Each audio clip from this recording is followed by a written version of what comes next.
चलिए शुरू करते हैं। तो हमारा आज का टॉपिक है जो कि होने वाला है हमारा इकोनॉमिक बुक्स का। तो चालू करते हैं वीडियो को फ्रेंड्स। तो फर्स्ट टॉपिक है हमारा आज का जो कि है माइक्रो इकोनॉमिक्स का, जो है इंट्रोडक्शन टू इकोनॉमिक्स। तो इस चैप्टर को अपन चालू करते हैं। जो फर्स्ट टॉपिक है हमारा डेफिनेशन ऑफ इकोनॉमिक्स। तो डेफिनेशन क्या है इकोनॉमिक्स की? तो इकोनॉमिक की डेफिनेशन अलग अलग ऑथर ने अलग अलग कहा है।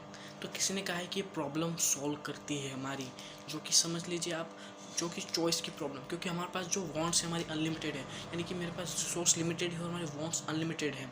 उनका जो रिसोर्स है उनका बहुत जगह यूज़ कर सकते हैं। लाइक मेरे पास 100 रुपये है तो 100 रुपये में बहुत सारी चीज़ें यूज़ कर सकता हूँ। लाइक मैं पानी पूरी खा सकता हूँ, भेल खा सकता हूँ, खाने के अलावा चार्जर खरीद सकता हूँ, बैटरी खरीद सकता हूँ, कुछ normal CD VD pen drive खरीद सकता हूँ। तो बहुत सारे उसके यूजेज़ हैं। लेकिन जो हमारे पास है सिर्फ लिमिटेड रिसोर्सेज 100 रुपये है, तो उसका कहाँ यूज़ करना कि हमको ज़्यादा उससे सेटिस्फेक्शन मिले। तो ये अलग अलग इकोनॉमिक्स में इसकी अलग अलग डेफिनेशन दी है। तो इसे प्रॉब्लम सॉल्विंग साइंस भी कहा जाता है। तो चालू करते फर्स्ट हमारा डेफिनेशन ऑफ इकोनॉमिक्स। यहाँ फर्स्ट दे रखा है एडम स्मिथ के बारे में। तो एडम स्मिथ के बारे में जान लेते हैं। वो हमारे क्या है, इकोनॉमिक्स के फादर हैं। और इनने 1776 में एक बुक लिखी थी जिसका नाम है an inquiry into nature and causes of the wealth of nation. ये बुक 1776 में पब्लिश हुई थी और इसके बाद से इन्हें जाना जाता है फादर ऑफ इकोनॉमिक्स। ठीक है, तो इनने क्या डेफिनेशन दी थी? तो इन्हें वेल्थ सेंटर डेफिनेशन दी थी। इनने कहा कि जो इकोनॉमिक्स है वो वेल्थ के रिगार्डिंग स्टडी करती है, यानी कि हमारे पास क्या वेल्थ है हमारी, उसके रिगार्डिंग स्टडी करती है। देन नेक्स्ट है हम पास अलग अलग डेफिनेशन आई, welfare oriented, scarcity oriented, development oriented, और लास्ट थी हमारे पास लैक ऑफ वांट्स, यानी कि जिसमें हमारे सारी वांट्स क्या ख़त्म हो जाए। तो अलग अलग डेफिनेशंस थी। तो फर्स्ट आ जाते हैं हम इकोनॉमिक्स की डेफिनेशन के ऊपर। तो फर्स्ट है हमारी एडम स्मिथ की। तो एडम स्मिथ ने कहा कि ये क्या है, वेल्थ के ऊपर है, इसमें वेल्थ की स्टडी करते हैं अपन। सेकंड आ गया हमारे मार्शल। उन्होंने कहा कि ये वेल्थ की स्टडी नहीं, वेलफेयर की स्टडी है, यानी कितना लोगों का वेलफेयर हुआ उसकी स्टडी करना ही इकोनॉमिक्स है। इस तरह दूसरे ऑथर जो इकोनॉमिक्स थे उन्हें अलग अलग डेफिनेशन दी। लाइक उसके बाद रोविन ने उनको क्रिटिसाइज़ किया। उन्होंने कहा कि ये दोनों बोल रहे हैं वो गलत है। इनने कहा कि प्रॉब्लम सॉल्विंग, यानी कि हमको चॉइस मेकिंग प्रोवाइड करती है कि हमें क्या चॉइस करना है, क्योंकि हमारी जो वांट्स है अनलिमिटेड है और हमारी जो रिसोर्सेस है स्केयर है, लिमिटेड है। तो उसके बीच में हमको जो चॉइस प्रोवाइड करती है हमें क्या करना चाहिए, उसका कहाँ यूज़ करना चाहिए, रोबिन ने ये डेफिनेशन दी। तो उसके बाद आ गए हमारे भाई जेके मेहता। जेके मेहता जो कि इंडियन थे, तो उनकी जो आइडियोलॉजी थी वो गांधी जी से बहुत ही ज़्यादा प्रभावित थी। तो उन्होंने क्या कहा कि जो हमारे इकोनॉमिक्स है वो अपने को ऐसी सिचुएशन अटेंड करने में हेल्प करता है जहाँ पे हमारी सारी वांट्स क्या हो जाए, ख़त्म हो जाए, सारी वांट्स हमारी ख़त्म हो जाए। तो ये किसकी डेफिनेशन थी? हमारे जेके मेहता की। इस तरह अलग अलग और डेफिनेशन आई। उसके बाद सैमुअलसन ने कहा कि ये तुम सब बोल रहे हो वो सब गलत है। उसने क्या कहा कि जो हम, यानी कि जो अपन टाइम टू टाइम इवॉल्व होते गए, लाइक पहले हम बंदर थे, फिर हम धीरे धीरे ह्यूमन में इवोल्यूशन होता गया, उसी तरह हमारी वांट का इवोल्यूशन होता है। लाइक मैंने एक वांट को सेटिस्फाई कर लिया। लाइक मेरे पास वांट थी कि मेरे को समोसा खाना है, कचौरी खानी, मैंने खा ली। उसके बाद मेरे को होगा कि पानी पूरी खा लूँ, उसके बाद होगा पानी पी लूँ। तो ये धीरे धीरे मेरी वांट चेंज होती गई, उसके लिए रिसोर्सेज भी हमारे चेंज होते गए।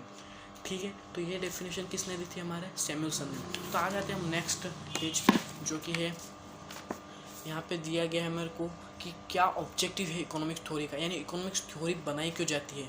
तो यहाँ पे एक बंदा है इकोनॉमिक्स, उसने कहा कि इकोनॉमिक जो थ्योरियाँ है वो क्या करती है, एक बिहेवियर तैयार करती है, यानी कि वो हमें बताती है कि एक जो सिंगल यूनिट है, यानी कि एक सिंगल प्रोड्यूसर या कंज्यूमर कुछ भी है, तो उसका दूसरों पे क्या इफेक्ट पड़ता है। लाइक एक सिंगल कंज्यूमर है, उसकी इनकम में ग्रोथ है या उसकी इनकम बढ़ गई, तो वो क्या करेगा, ज़्यादा से ज़्यादा गुड प्रोड्यूस करेगा, ज़्यादा माल खरीदेगा। तो किसके पास जाएगा? जो सेलर है उसके पास। तो सेलर के पास जाके ज़्यादा माल परचेस करेगा। सेलर को क्या होगा कि इसको भी ज़्यादा प्रॉफिट कमाना है, तो वो आगे से ज़्यादा माल मंगवाएगा। तो और ज़्यादा माल मंगवाएगा तो सप्लायर क्या, सप्लायर जो है आगे का वो ज़्यादा माल बेचेगा। तो इस तरह ये चेन क्रिएट होती जाती है। तो यही इस इकोनॉमिक में इसकी स्टडी करते हैं हम। देन नेक्स्ट आ जाते हैं हम इसमें सिंपल ही वर्ड में कि ये क्या होती है, इकोनॉमिक्स क्या है, कैरेक्टरिस्टिक्स। तो first, economic is a social science. Social science क्यों? क्योंकि सोसाइटी की स्टडी करती है, हमारे सोसाइटी में क्या हो रहा है उसकी स्टडी करती है। सेकेंड है कि ये क्या करती है, ह्यूमन बिहेवियर, यानी मैन या किसी भी कंट्री का बिहेवियर को अंडरस्टैंड करती है, एनालाइज करती है कि बिहेवियर क्या है किसी भी कंट्री का या मैन का। लेकिन नेक्स्ट है थर्ड कि ये क्या करती है, चॉइस मेकिंग प्रोवाइड करती है, यानी कि हमारे जो अनलिमिटेड बॉन्ड्स है और जो लिमिटेड रिसोर्सेज है उसमें से हमें लिमिटेड रिसोर्स का क्या यूज़ करना है, अल्टरनेटिव यूजेस है उसके, तो क्या यूज़ करना है ये हमें बताती है। ठीक है, तो ये हमारी पूरी होगी डेफिनेशन, अलग अलग डेफिनेशन दी। देन हम आ जाते हैं नेक्स्ट, नेचर एंड स्कोप। इसका नेचर क्या है, मतलब इकोनॉमिक्स क्या नेचर है। तो आ जाते हैं हम नेचर दो टाइप के हैं, एक मैक्रो और एक माइक्रो। मैक्रो और माइक्रो दोनों अलग अलग हैं, दोनों का अलग अलग डेफिनेशन, प्रोसेस, फॉर्मूल सब कुछ अलग अलग है। तो स्टार्ट करते हैं मैक्रो और माइक्रो। तो दोनों वर्ड का ओरिजिन कहाँ से हुआ, ये एक इम्पोर्टेंट क्वेश्चन एग्जाम में भी आता है। तो ओरिजिन कहाँ हुआ या कैसे हुआ, किसने किया, इसका वर्ड को फर्स्ट यूज़ किसने किया। तो फर्स्ट आ जाते हैं हम 1933 में, रेंजर फ्रिस्ट जो थे इकोनॉमिस्ट, उनने मैक्रो और माइक्रो वर्ड को यूज़ किया था फर्स्ट टाइम। ठीक है, और ये वर्ड कहाँ से ओरिजिन हुआ, तो ये ग्रीक वर्ड है मिक्रो और मैक्रोज, इससे इसका ओरिजिन हुआ है। ठीक है, क्लियर। देन आ जाते हैं माइक्रो और मैक्रो होते क्या है एक्चुअली। तो माइक्रो का मतलब होता है कि जितने भी इंडिविजुअल यूनिट्स यानी स्मॉल स्मॉल यूनिट्स की स्टडी करते हैं वो हो जाती है हमारी माइक्रो इकोनॉमिक्स, यानी कि हम जिसमें छोटे छोटे लाइक एक सिंगल प्रोड्यूसर की बात कर रहा हूँ कि उसने क्या इतने कितना प्रॉफिट अर्न किया, उसने कितना प्रोडक्शन किया। तो सिंगल कंज्यूमर की या सिंगल प्रोड्यूसर की बात कर रहा हूँ तो वो हो जाएगी हमारी मैक्रो माइक्रो। लाइक और माइक्रो को हम कहते हैं प्राइस थ्योरी। प्राइस थ्योरी इसलिए कहते हैं उसे क्योंकि इसमें हर जगह प्राइस की बात होती है। लाइक सपोज एक कंज्यूमर की बात कर रहा हूँ तो कंज्यूमर क्या चाहता है, जो उसके पास गिवन प्राइस है या इनकम है उसमें मैक्सिमम सेटिस्फेक्शन उसको मिल पाए, यानी कि जो नॉर्मल उसके पास इनकम है उसमें उसको मैक्सिमम सेटिस्फेक्शन चाहिए। एक प्रोड्यूसर है तो वो जो गिवन उसके पास प्राइस है उसमें वो मैक्सिमम प्रोडक्शन और मैक्सिमम प्रॉफिट चाहता है। तो इसी तरह इसके अंदर माइक्रो इकोनॉमिक्स में हम प्राइस के ऊपर बात करते हैं, जो भी चीज़ें उसमें प्राइस जो हमारा वेरिएबल है वो आता है। देन नेक्स्ट हम आ जाते हैं यहाँ पे एक माइक्रो पार्शियल और माइक्रो टोटल स्टडी के ऊपर। माइक्रो पार्शियल और माइक्रो टोटल होता क्या है उसको समझ लेते हैं हम। तो माइक्रो पार्शियल यानी कि इसके अंदर हम जो भी इकोनॉमिक वेरिएबल लाइक डिमांड है, प्राइस है, सप्लाई है और बहुत सारी अलग अलग डिमांड्स होती जो वेरिएबल्स होते हैं, तो इसमें हम जो प्राइस को कांस्टेंट रखते हैं हमेशा, यानी कि प्राइस ना बढ़ रही है ना घट रही है, कांस्टेंट है, इक्विलिब्रियम की सिचुएशन में है वो। ठीक है, तो वो क्या हो जाएगा हमारा माइक्रो पार्शियल। और माइक्रो पार्शियल में और क्या होता है, तो बाकी सारी चीज़ें हैं, अदर फैक्टर्स लाइक डिमांड है, सप्लाई, वो चेंज होती जा रही है पर हमारे प्राइस जो वेरिएबल है वो चेंज नहीं हो रही है। फिर नेक्स्ट आ जाता है हमारा माइक्रो टोटल। माइक्रो टोटल में क्या होता है, तो माइक्रो टोटल में बाकी सब चीज़ें यानी इंक्लूडिंग प्राइस भी हमारी चेंज हो रही है, डिमांड भी हमारी चेंज हो रही है, सारी की सारी चीज़ें जो हमारी चेंज हो रही है। एंड फिर नेक्स्ट आ जाते हैं हम हमारी माइक्रो स्टैटिक्स। माइक्रो स्टैटिक्स क्या होता है, तो माइक्रो स्टैटिक्स के अंदर हमारे जो कि सारे वेरिएबल्स होते हैं, यानी कि हमारी जो पूरी इकोनॉमिक है वो किसमें इक्विलिब्रियम में, यानी कोई भी चेंजेस नहीं हो रहे हैं, कंप्लीटली वो अनचेंज हो रहे हैं, यानी कि उसमें कोई भी डायनेमिक चेंजेस नहीं हो रहे। तो वो क्या हो जाएगी हमारी माइक्रो। ठीक है, समझ गया क्या होगा ये हमारा माइक्रो स्टैटिक्स। देन नेक्स्ट आ जाते हैं माइक्रो कंपेरेटिव। माइक्रो कंपेरेटिव क्या, तो माइक्रो कंपेरेटिव में जब दो स्टैटिक सिचुएशन की, यानी कि कोई भी दो स्टैटिक सिचुएशन है उनको हम कंपेयर कर रहे हैं, तो वो होगी हमारी माइक्रो कंपेरेटिव एनालिसिस या स्टडी। देन नेक्स्ट है हमारा micro dynamic. Micro dynamic means जहाँ पे हम कोई भी चीज इकोनॉमिक स्टडी कर रहे हो, बाकी सब जितने भी इकोनॉमिक वेरिएबल है सारे इकोनॉमिक वेरिएबल चेंज होते जा रहे हैं कंटिन्यूसली, एकदम मूविंगली फास्ट। लाइक प्राइस आज थी 10, कल हो गए 20, 30, 40 से भाग घट रही है, बढ़ रही है, जैसे शेयर मार्केट में होता है। तो वो क्या होगी हमारी डायनेमिक स्टडी। जब ऐसे सिचुएशन में हम स्टडी कर रहे हैं तो क्या हो जाएगी हमारी माइक्रो डायनेमिक स्टडी। ठीक है, नेक्स्ट है हमारा माइक्रो, तो हो गया हमारा। अब आ जाता है मैक्रो पे ऊपर। तो मैक्रो क्या होता है, तो मैक्रो में होता है हमारा सिंपली कि जो मैक्रो होता है उसके अंदर हम एग्रीगेट लेवल पे स्टडी करते हैं, यानी कि बहुत सारी चीज़ों की एक साथ स्टडी करते हैं। लाइक सपोज एक कंज्यूमर की बात कर रहे हैं तो उसमें हम देखेंगे जितने भी कंज्यूमर है उनकी इनकम में कितनी ग्रोथ आई, लाइक जितने भी प्रोड्यूसर है उनने कितना प्रोडक्शन किया, कितना प्रॉफिट कमाया। तो इसमें अपन क्या पूरे कंट्री के लेवल पे इसकी अपन जो है डिमांड या जो भी है सब देखते हैं। ठीक है, तो और क्या आता है इसके अंदर मैक्रो के अंदर, तो इसको हम देखते हैं। तो मैक्रो पार्शियल है, मैक्रो वेरिएबल है, मैक्रो टोटल जो कि हमने पहले माइक्रो में पढ़ लिया, सेम एज इट इज़ वही है। लाइक जो माइक्रो पार्शियल है उसके अंदर हम प्राइस हमारी क्या होती है कांस्टेंट, बाकी सब चीज़ें चेंज। इसी तरह मैक्रो टोटल भी सेम वैसा ही है, सारे इसमें जो है वही आएंगे हमारे, उसमें वर्ड आगे के चेंज हो जाएंगे, माइक्रो की जगह मैक्रो हो जाएगा। तो हम देखिए इसका मैक्रो इकोनॉमिक्स का यूज़ कहाँ होता है। ठीक है, तो इसका यूज़ कहाँ होता है, तो फर्स्ट नेशनल इनकम स्टडी करने की, पूरी कंट्री की इनकम कितनी थी हमारे। नेक्स्ट एम्प्लॉयमेंट, हमारा कितना एम्प्लॉयमेंट हुआ, कितना सेविंग किया हमारी कंट्री ने, कितना इन्वेस्टमेंट किया हमने, हमने कितना बजट बनाया, ये सारी स्टडी होती है वो मैक्रो के अंदर होती है। ठीक है, देन नेक्स्ट आ जाते हैं हम दूसरे हमारा difference between micro and macro economics.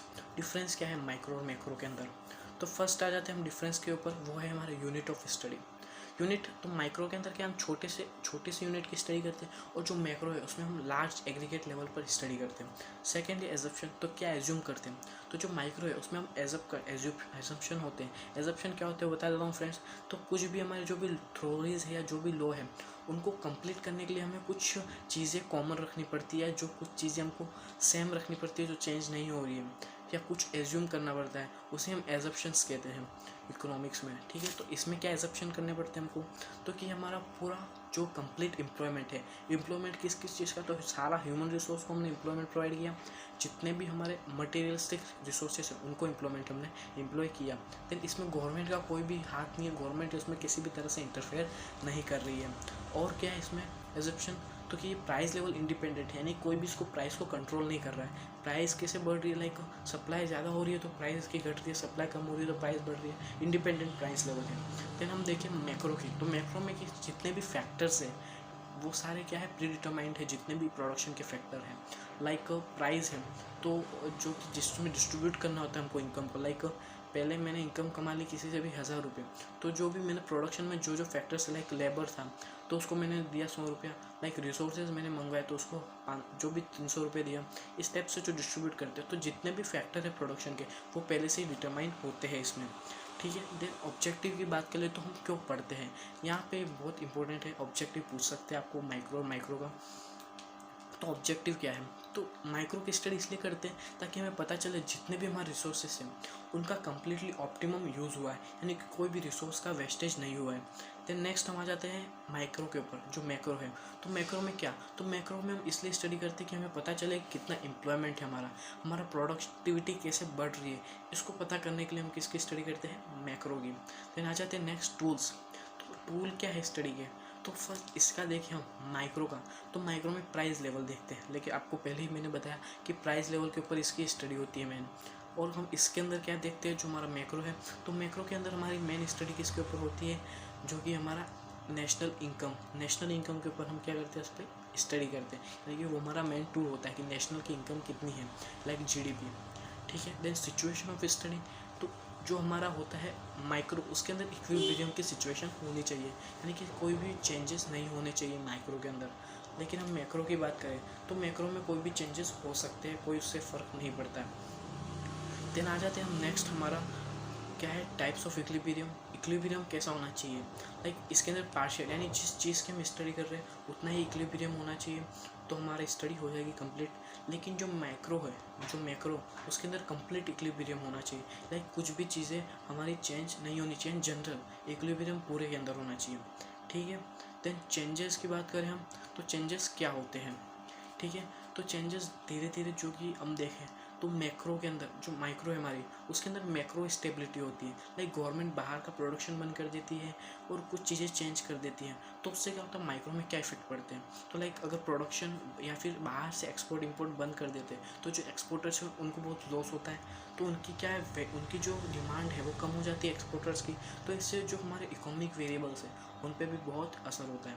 लेकिन मैक्रो की बात करें, मैक्रो में क्या होता है, तो मैक्रो में इसका कोई इफेक्ट नहीं पड़ता, जो है कोई भी इफेक्ट उसका नहीं होता है।